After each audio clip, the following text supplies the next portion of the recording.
The refusal rate is really highly variable. What we've found is that it depends a lot. It seems to depend a lot on who is doing the offering. So is it a provider? Is it a nurse? Is it a counselor? And what the setting is that the offer is made in. So is somebody being offered it in the ED? Are they being offered it in the, once they're admitted to an inpatient unit, or are they being offered it in an outpatient setting? And so all of those factors, who's doing the offering, the context, who the patient is, his or herself, all of those seem to have a tremendous impact on whether or not the patient consents to testing and whether that test is actually performed. We know that our HIV counselors, who are trained specifically to offer and perform HIV tests, seem to have overall better rates of patient consent. But that has changed depending on how they are doing the offering. So we've noticed that as well. So when it was counselors sort of on their own cold calling patients by just approaching them and asking, patients that they sort of self-selected to offer a test to, they had, for example, rates of consent around 80%. Once the counselors were asked to offer, once the counselors were more frequently asked to offer tests based on an order from the provider, and that order was basically for almost all patients that came in through the doors, we found that the consent rate went down to, from the counselors themselves, went down to about 50%.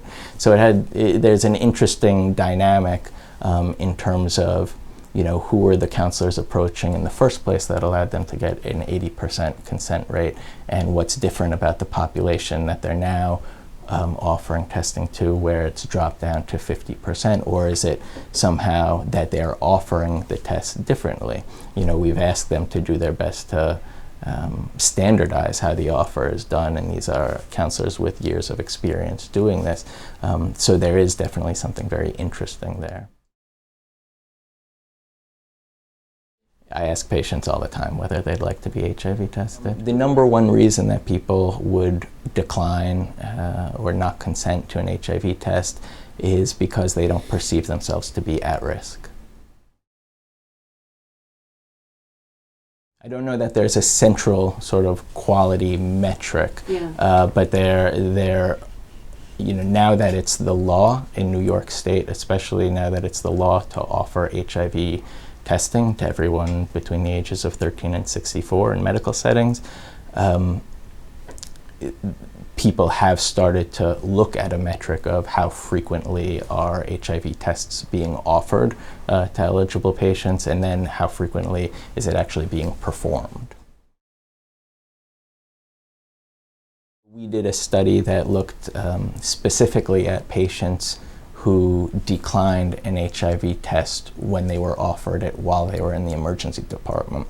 So we then looked to see, among those patients who declined and were later admitted to the hospital, how many of them were offered HIV testing again and how many accepted HIV testing again. And we found that after we routinely began offering testing in the inpatient setting, so for patients that were hospitalized, we were able to re-offer testing to about 80% of those who had initially declined in the ED, and we found that about half of those patients actually accepted testing, now just because it was potentially in a different context than when they were offered it in the ED. So it says something about the decision to consent to testing or to undergo HIV testing seems to be a dynamic process. Just because somebody declines it at one point in one context doesn't mean that they would be resistant to being tested at a later time or in a different context.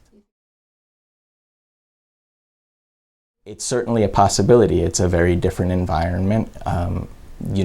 Their condition while they are in the ED may be very different from their condition by the time they've received some treatments and have been admitted to the hospital. So there may be something different about how they're feeling. There's also potential privacy issues.